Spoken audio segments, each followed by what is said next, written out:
I don't have too many fears about being extradited to Sweden. There are much bigger concerns about being extradited to the United States.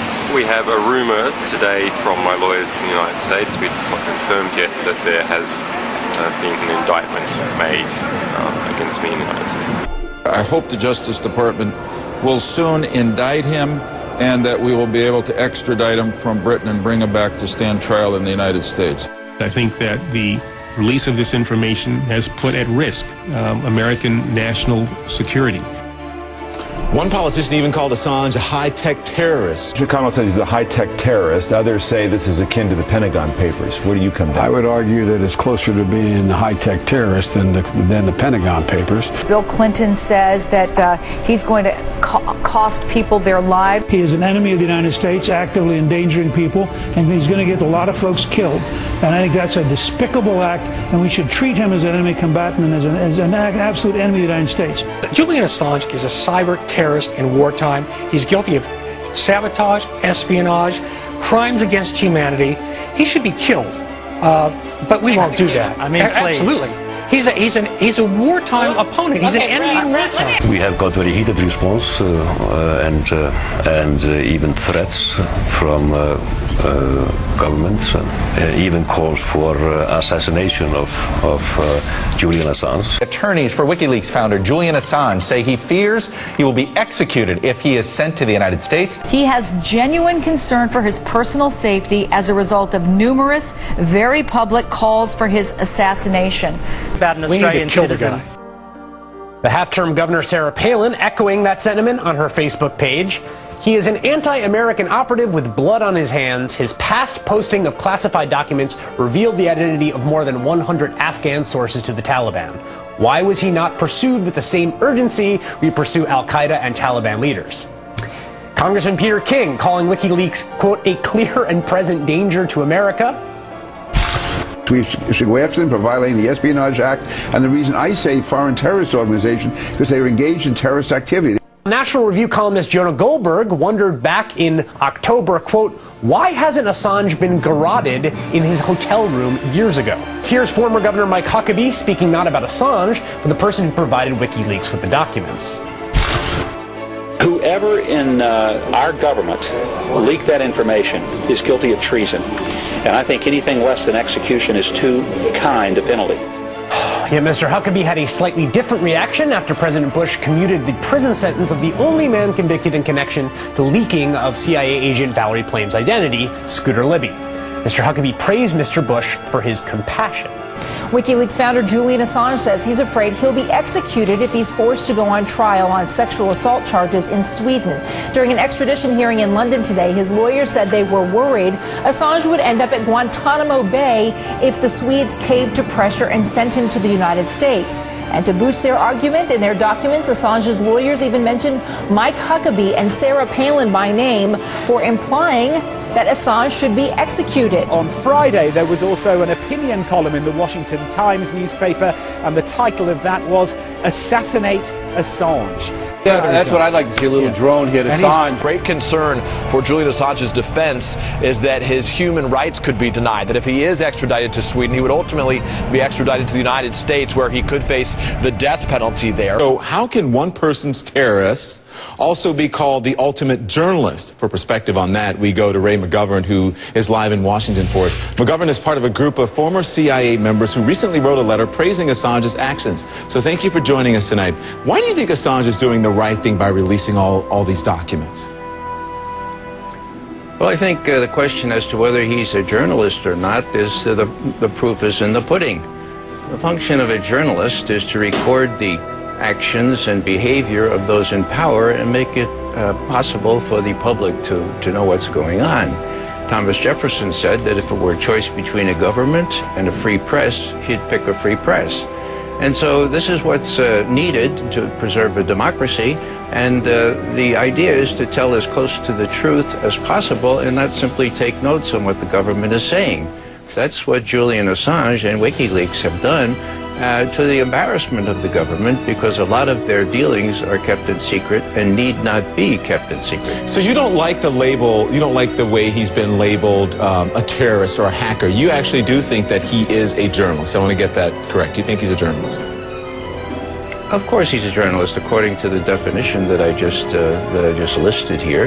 He's making information available to the American people and others who are frankly malnourished on what I call the fawning corporate media, who act more as stenographers than they do as journalists. So you don't think there's information in those documents that should have been left out or maybe blacked out that may be detrimental to the country, maybe detrimental to our troops or even other countries? Because that's what journalists would have fact-checked, and there are standards, and no one wants to put people in danger and in jeopardy. I think that's what most journalists would have done. Julian Assange didn't do that. Well, I correct you on that. He did do that. He made that information available to the Pentagon and the State Department, and they refused to expunge it. They refused to redact it. Now, what has been released? It is a canard. It is a red herring to suggest that lives have been put in danger. The only lives that have been put in danger are the troops that we sent over to Iraq and Afghanistan under false pretenses. Now, the Secretary of Defense, Robert Gates, has said, I've heard the impact of these releases on our foreign policy described as a meltdown, as a game changer, and so on. I think those descriptions are fairly significantly overwrought. Is this embarrassing? Yes. Is it awkward? Yes. Consequences for U.S. foreign policy? I think fairly modest. He said that no sources and methods have been compromised. NATO has said the same thing, and our command in Afghanistan has said the same thing. Not one person has been identified as having been spat upon, much less imprisoned, because of these documents. Now, that doesn't mean that the pundits here in this country don't say it 10 times a day. Saying it 10 times a day does not make it true. His attorney said the same thing on the steps of the courthouse, that this was a setup, talking about the charges in Sweden. And this was just one way to get him into custody, to keep him there, and that this is what journalists should be doing. So you really think we, and I'll say we, I'm a journalist, you think we have it wrong, and that he is actually not a pariah? We should be praising him and following his lead rather than calling him a pariah? Yeah, actually, with all due respect, I think you should be following his example. Seek out the secrets. Find out why it is that my taxpayer money is going to fund trafficked young boys performing dances in women's clothing before the Afghan security forces who we are recruiting to take over after we leave. Take a look at the documents and see the abhorrent activities that our government has endorsed or done through its contractors, and then tell me you don't think the Americans can handle that? Well, I think they can handle it, but they can't handle it if they don't have it. You know what's interesting also coming out of these Wikileaks cables? I'm suspicion that there might have been a fifth suicide team looking to blow up another target 10 years ago on 9/11. I mean, the documents reveal 3 men were doing some sort of surveillance on the World Trade Center. They had ties to a convicted terrorist group.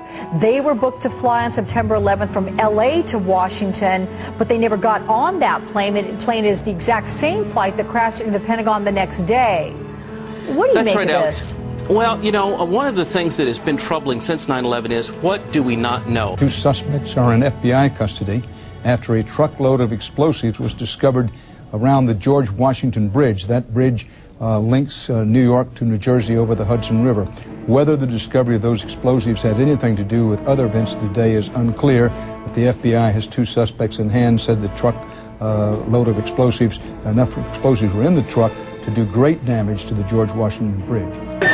Kenny? Johanneman. Spell your name. Johannenemannen. And you were working there? Yes, I was right there. I was down in the basement, came down, all of a sudden the elevator blew up, smoke. I dragged the guy out, his skin was hanging off, and I dragged him out, and I helped him out to the ambulance. People were screaming and crying and yelling, and it was just total chaos, and the bottom of our building was blown out. The ladies that are with me were in the World Trade Center in the first building and escaped through the lobby, where they report that they believe there was a bomb in the lobby.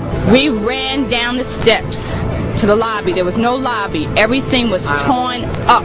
and even the turnstile was burnt and it was sticking up, and they just told us to run. My boys ran out of the office. He said one thing, run. Everybody just ran, and we ran down the stairs. They told us to come back up the stairs, and we were like, come back up the stairs, are you crazy? So we continued down the stairs. We came outside in the lobby. There was no lobby. The lobby was totally gone. Did you see other people? People. There was a woman there with her face blown off, and as we were coming out, we passed the lobby. There was no lobby. So I believe the bomb hit the lobby first, and a couple of seconds in the first plane. I don't know, an hour later than that, we had that big explosion from much, much lower. I don't know what on earth caused that. The thing that strikes me is, one, the terribleness of the incident, whatever the cause, and we don't go into politics, but whatever the cause, the terribleness, the hugeness of what's happened. So huge, in fact, that most of the people around simply can't understand what happened. People were just standing around, talking to each other, nodding their heads.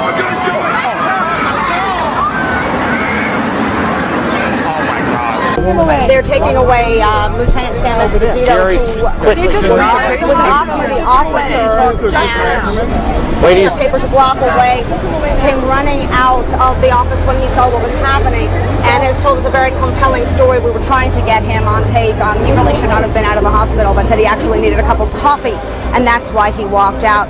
But his story was that he ran in. He went into the daycare center, which really hasn't been mentioned very much, on the second floor of one of the World Trade Center buildings. And the good news, he said, was there was nobody in that center, but he made his way up. He pulled people out with him as they resisted, and then there was an explosion. He said car exploding outside, knocked him unconscious, and he was rescued himself by a firefighter. Keep your eye on that building, it'll be coming down. The building is about to blow up. Moving back. Back here. Alright guys? We are walking back. There's a building about to blow up.